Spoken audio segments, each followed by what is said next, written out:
The laughter wasn't quiet. It was sharp, loud, and aimed right at her. Parked near the edge of the military training field, her ambulance looked like a leftover from a forgotten war. Chipped paint, a loose side mirror, and a back door that creaked with every wind gust. Young cadets pointed at it, some nudging each other, smirking. Point one whispered just loud enough. "Is that even safe to sit in, let alone save someone?" Another chuckled. "Looks like it belongs in a junkyard, not on a base." But inside that old ambulance sat a woman with hands resting gently on the steering wheel.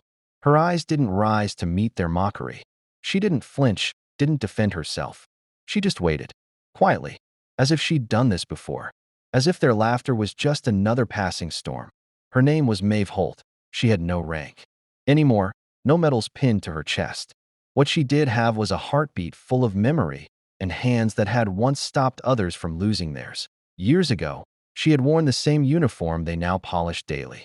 Back when the desert heat baked through boots and bullets flew without warning. She wasn't just a medic back then. She was the one who never ran from gunfire.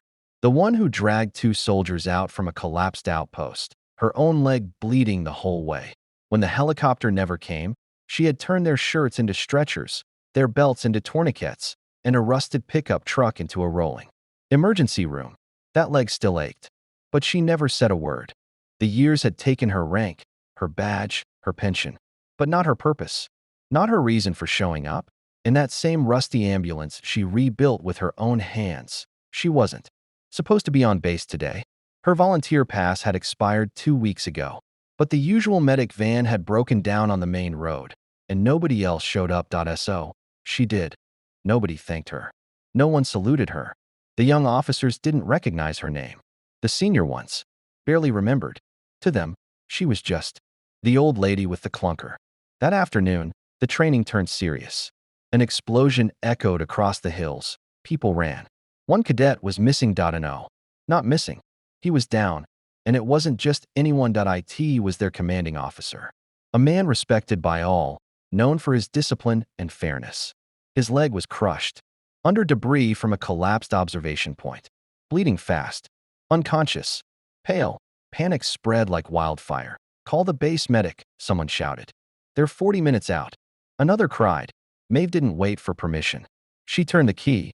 The engine groaned, then roared. The rusty ambulance peeled through the dust like it remembered how to run under fire. When she arrived, no one stopped her this time. Because there was no one else. She checked his pulse with steady fingers.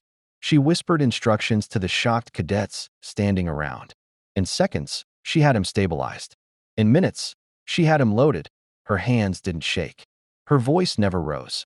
She didn't say a single word to the cadets. She didn't need to. They watched her wrap the commander's leg with cloth she had cut herself. Watched her stitch the wound with a needle she sterilized over her own breath. Watched her close the ambulance doors like she was closing the gates of a battlefield, one she had already won.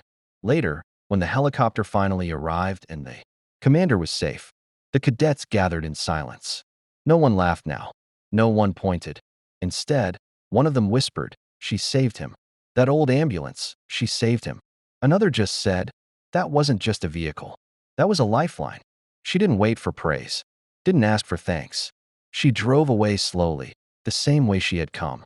Quiet. Alone. But no longer unseen. The world often forgets its quiet heroes until the quiet becomes the only thing left between life and death. Respect is not built by noise, but by actions done when no one's watching. Sometimes, the rustiest thing on the field is the only one that still remembers how to save lives. In the weeks that followed, that old ambulance was cleaned, repainted, and moved to the front gate of the base. A plaque underneath read simply, "To the one who never needed a rank to serve." If this story moved you, share where you're watching from and let us know what silent heroes you've known. Subscribe for more stories that honor the strength of quiet courage.